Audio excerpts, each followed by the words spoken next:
নমস্কার বন্ধুরা, আশা করি আপনারা অনেক ভালো আছেন। আপনাদেরকে স্বাগতম রিতা ইয়াম্মি ফুড কিচেনে। তো আজকে আমি করে দেখাবো দুধের মতো সাদা পোলাও ঝটপট কিভাবে সহজ রেসিপিতে বানানো যায়। তো চলুন রেসিপিতে ফিরে যাওয়া যাক। তো প্রথমে আমি চালটা মেপে নিব, একটা কাপ দিয়ে মেপে নিব। আমি 3 কাপ চাল নিব এখানে, আপনারাও কোনো কাপ বা গ্লাস দিয়ে মেপে নেবেন। তো 3 কাপ চাল নেওয়া হয়ে গেছে, চিনি গুঁড়া চাল।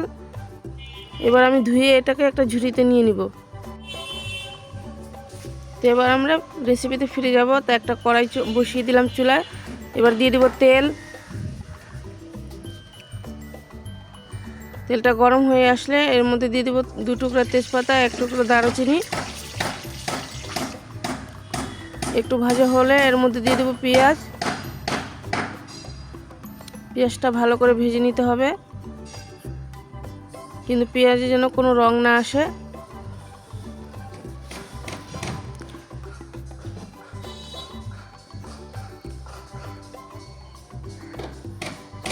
ভালো করে নেড়েচেড়ে ভেজে নিতে হবে পেঁয়াজটা নরম হওয়া পর্যন্ত।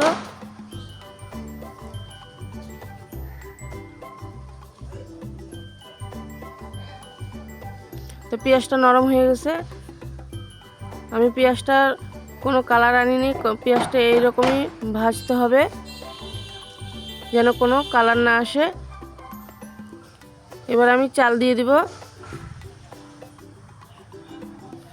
চালটা ঝুরি নেওয়ার কারণে চালটা একবারে ঝুরঝুরে হয়ে গেছে, এর মধ্যে একটুকু পানি নেই। এবার নেড়ে চেড়ে 2 মিনিটের মতো ভেজে নিতে হবে চাল।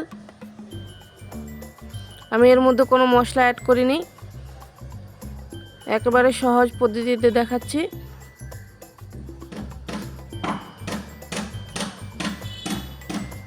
আপনারা চাইলে আদা রসুন দিতে পারেন, পেঁয়াজের সাথে ভেজে নিতে হবে আদা রসুন।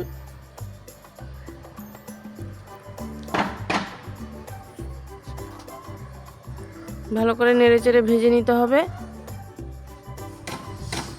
তো বাসার পাশে মিস্ত্রিরা কাজ করছে, তাই একটু ঠক ঠক আওয়াজ হচ্ছে, আপনারা একটু ম্যানেজ করে নেবেন। তো বারবার নেড়েচেড়ে চালটা ভালো করে ভেজে নিতে হবে।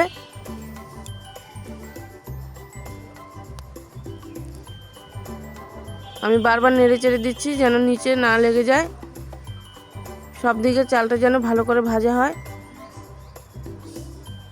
এবার আমি এর মধ্যে পানি অ্যাড করব। যেই কাপ দিয়ে চাল নেপেছি তো সেই কাপ দিয়ে পানি দিব। তো 3 কাপ চালের জন্য 6 কাপ পানি হয়, তো আমি 6 কাপ দিব না, আমি 5 কাপ দিব। এটা গরম পানি।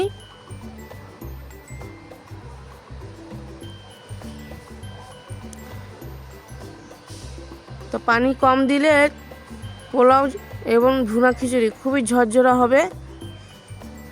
যেটাই পাক করেন একটু পানি কম দিতে হবে। এবার দিয়ে দেবো আমি লবণ, স্বাদ মতো লবণ দিয়ে দিলাম।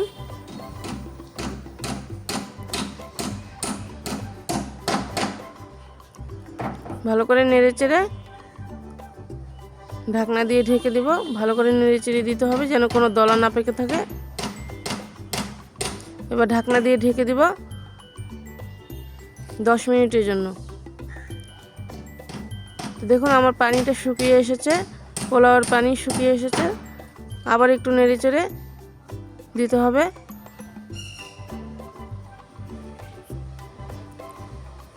এবার ঢাকনা দিয়ে ঢেকে দেব যতক্ষণ না পানিটা শুকিয়ে আসে।